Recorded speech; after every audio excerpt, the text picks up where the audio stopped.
हिंदी साहित्य की आज की कक्षा में हम बात करेंगे हिंदी साहित्य के आदिकाल के लौकिक काव्य के बारे में। लौकिक काव्य वह काव्य है जो सामान्य जनता के सुख दुख, उसकी आशा आकांक्षा और जीवन के अलग अलग पहलुओं को गीत और काव्य के रूप में अभिव्यक्त करता है। आदिकाल में एक तरफ रासो काव्य राजाओं के आश्रय में रहकर लिखा जा रहा था, जिसमें मुख्य रूप से युद्धों का वर्णन था, राजाओं की वीरता का और उनके दैनिक क्रियाकलापों का वर्णन था, वीर और श्रृंगार रस का वर्णन था। वहीं कुछ कवि लोक जीवन के अलग अलग पक्षों को अपने काव्य, अपने रचनाओं के माध्यम से अभिव्यक्त कर रहे थे। सामान्य जनता से जुड़े हुए इस काव्य को लौकिक काव्य कहा गया। आदिकाल के लौकिक काव्य की मुख्य रूप से 9-10 रचनाएं प्रमुख मानी जाती हैं। सबसे पहले बात करते हैं हम संदेश रासक की। संदेश रासक नाम की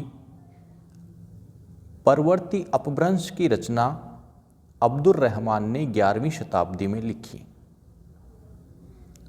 यह प्रामाणिक विरह काव्य है जिसमें 12 मासा शैली में प्रकृति का चित्रण किया गया है।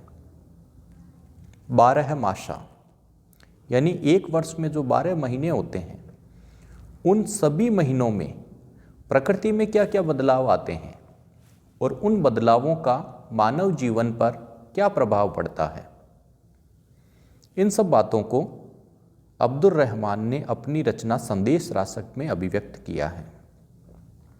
यह रचना रासक छंद में लिखी गई है। रासक एक प्राचीन छंद था जिसमें 21 मात्राएं होती थी।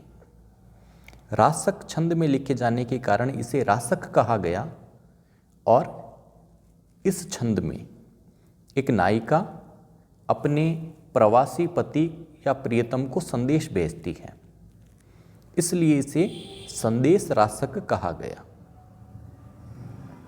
यह आदिकाल की एक प्रसिद्ध रचना है और आचार्य हजारी प्रसाद द्विवेदी ने हिंदी साहित्य की शुरुआत में इस रचना का योगदान सबसे अधिक महत्वपूर्ण माना है। आचार्य हजारी प्रसाद द्विवेदी तो यहाँ तक स्वीकार करते हैं कि अब्दुर रहमान को हिंदी का पहला कवि मानना चाहिए। लौकिक काव्य के संदर्भ में दूसरी प्रमुख रचना है ढोला मारूरा दूहा। यह एक लोक काव्य है। यहाँ पर एक छोटा सा अंतर है लौकिक काव्य और लोक काव्य के बीच में। लौकिक काव्य प्राय जन जीवन के अलग अलग पक्षों को प्रस्तुत करता है। लोक काव्य का काम भी यही है, लेकिन लोक काव्य का रचयिता अज्ञात होता है। हमें ये पता नहीं होता कि इस रचना का रचनाकार कौन है। सामान्य रूप से लोक या समाज ही उस रचना का रचनाकार होता है और लोक कंठों में वो परंपरा, वो रचना या वो कृति सुरक्षित रहती है। जैसे लोक गीतों के रचनाकार अज्ञात होते हैं, वो समाज में अलग अलग अवसरों पर गाए जाते हैं, उसी तरह लोक काव्य के रचयिता या रचनाकार भी अज्ञात होते हैं। तो ऐसा ही एक प्रसिद्ध काव्य है ढोला मारूरा दूहा। ये रचना भी 11वीं शताब्दी की मानी जाती है। ये रचना राजस्थानी भाषा में है जिस पर अपभ्रंश का बिल्कुल भी प्रभाव नहीं है। तो ये राजस्थानी उस समय हिंदी का एक रूप थी। यह प्रेमात्मक लोक काव्य है और इस लोक काव्य को कल्लोल कवि ने संकलित किया। दोहा के रूप में इनका संकलन किया ढोला मारूरा दूहा। इसके बाद कुशल लाभ नाम के जैन कवि ने इसमें कुछ चौपाइयाँ जोड़ दी और उस रचना को नाम दिया चौपाई ढोला मारवणीरी।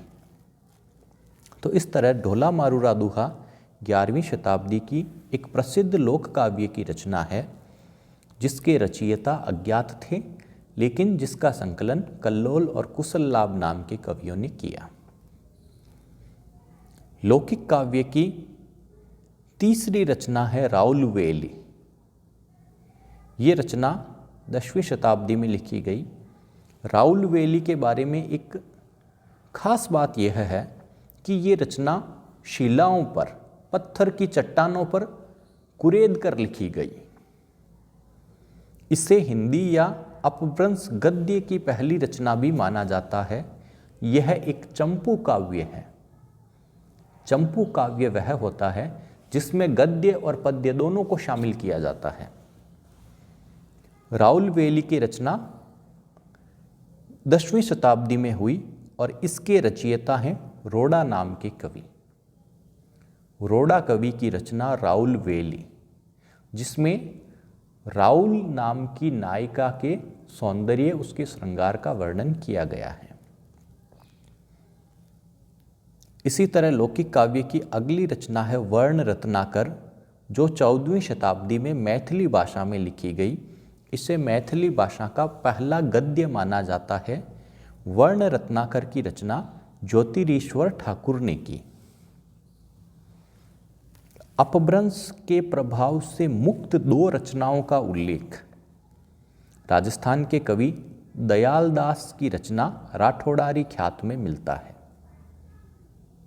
इसके बारे में एक प्रमुख बात यह है कि ये 2 रचनाएं हैं जयचंद्र प्रकाश और जय मयंक जसचंद्रिका। ये दोनों रचनाएं आज तक नहीं मिल पाई, लेकिन इनका उल्लेख राठौड़ारी ख्यात में मिलता है। इसलिए रामचंद्र शुक्ल ने इन दोनों रचनाओं को आदिकाल की प्रमुख रचना माना। जयचंद्र प्रकाश की रचना भट्ट केदार नाम के कवि ने की और जय मयंक जसचंद्रिका की रचना 1186 में भट्ट मधुकर कवि ने की। भट्ट केदार की रचना जयचंद्र प्रकाश, भट्ट मधुकर की रचना जय मयंक जसचंद्रिका। इसके अलावा जाखू मणियार ने हरिश्चंद्र पुराण की रचना सन 1396 में की। ख्वाजा बंदा नवाज ने मेराजूल आशकीन लिखा, जो दक्कनी हिंदी में लिखा गया। इस पर थोड़ा सा प्रभाव अरबी फारसी का भी दिखाई देता है। आदिकाल के सबसे प्रामाणिक कवि माने जाते हैं अमीर खुसरो। अमीर खुसरो को खड़ी बोली हिंदी का पहला कवि भी कहा जाता है। अमीर खुसरो का समय सन 1255 से सन 1324 तक रहा। अमीर खुसरो अनेक भाषाओं के ज्ञाता थे। उन्होंने हिंदी और हिंदवी शब्द का प्रयोग भाषा के अर्थ में पहली बार किया। खुसरो की रचनाओं में मुख्य रूप से खालिक बारी, नूह सिपहर, जिसमें हिंदुस्तान की अलग अलग बोलियों और भाषाओं का उल्लेख है, गज़ल, सखुने, पहेलियाँ और मुकरियाँ प्रमुख हैं। खुसरो ने खड़ी बोली हिंदी में गज़लों की रचना की। अमीर खुसरो की गज़लें आज भी बहुत प्रसिद्ध हैं। इसके अलावा उस समय जनजीवन में मनोरंजन का साधन था पहेलियाँ और मुकरियाँ। खुसरो की अनेक पहेलियाँ आज भी गाई सुनाई जाती हैं। अमीर खुसरो ने अपने दौर के हिंदुस्तान के जनजीवन के अलग अलग पक्षों को बेहद प्रामाणिक रूप में अभिव्यक्त किया है। खुसरो के गीत, गज़ल, कविताएं आज भी हिंदी साहित्य की अनमोल निधि हैं। और इसी तरह आदिकाल के एक प्रसिद्ध कवि हैं विद्यापति। विद्यापति का जन्म सन 1368 में हुआ और इनका रचना काल सन 1403 ईस्वी तक माना जाता है। इन्होंने मैथिली, जो उस समय की लोक भाषा थी, मैथिली के साथ अवहट्ट और संस्कृत में भी रचनाएं की है। इनकी संस्कृत रचनाओं का उल्लेख हिंदी साहित्य के इतिहास में प्राय नहीं किया जाता, लेकिन अवहट्ट की रचना के रूप में इनकी दो कृतियां मुख्य हैं, कीर्तिलता और कीर्ति पताका। ये दोनों वीर रसात्मक चरित काव्य हैं जो अवहट्ट भाषा में लिखे गए। यहाँ पर इस चीज़ का ध्यान रखना बहुत ज़रूरी है कि अवहट्ट हिंदी की पृष्ठभूमि के रूप में स्वीकार्य है। अवहट्ट की रचना को हम हिंदी रचना नहीं कह सकते, लेकिन जब हिंदी साहित्य के उद्भव और विकास के बारे में हम पढ़ते हैं तो हमें पता होना चाहिए कि हिंदी साहित्य का उद्भव अवहट्ट से बहुत गहरे हद तक प्रभावित रहा। हिंदी साहित्य के संबंध में विद्यापति की प्रसिद्धि का सबसे महत्वपूर्ण आधार है उनकी पदावली। पदावली मैथिली भाषा में लिखी गई है, जिसके पद श्रृंगार और भक्ति को अभिव्यक्त करते हैं। विद्यापति के बारे में एक विवाद यह भी रहता है कि विद्यापति भक्त कवि हैं या श्रृंगारी। इन्होंने कृष्ण और राधा के सौंदर्य का चित्रण किया है, नायक और नायिका के प्रेम और श्रृंगार का चित्रण किया है, लेकिन जब इनके पदों को पढ़ते हैं तो उन पदों में हमें शिव और कृष्ण के प्रति भक्ति का भाव भी मिलता है। इस तरह विद्यापति की पदावली में श्रृंगार और भक्ति का अद्भुत समन्वय हमें दिखाई देता है। इनकी पदावली की सबसे बड़ी विशेषता है भावों की कोमलता। मैथिली भाषा वैसे ही कोमल भावों को अभिव्यक्त करने में सक्षम है। इन्होंने जब श्रृंगार के पद लिखे तो उनमें इस कदर डूब गए कि साहित्य के इतिहासकार इन्हें श्रृंगारी कहते हैं, इन्हें श्रृंगारी कवि कहते हैं। इनका श्रृंगार अत्यंत उच्च कोटि का है। जब ये लिखते हैं, जन्म अवधि तुए रूप निहारल, नयन न तिरपित भैल, या लिखते हैं नंदक नंद कदम्ब कतर उतर धीर धीर मुरली बजाओ, तो ये पद श्रृंगार के श्रेष्ठ उदाहरण बन जाते हैं। लेकिन यही विद्यापति जब इस दुनिया की निस्सारता के बारे में, इस संसार की सारहीनता के बारे में लिखते हैं, माधव हम परिणाम निराशा, तुहु जग तारन दीन दयामय अतः तोर विश्वासा। विद्यापति माधव या अपने आराध्य कृष्ण को संबोधित करते हुए कहते हैं कि हे माधव, हे कृष्ण, इस संसार को देखकर अब मैं निराश हूँ। तू जग तारन, तुम जग का उद्धार करने वाले हो।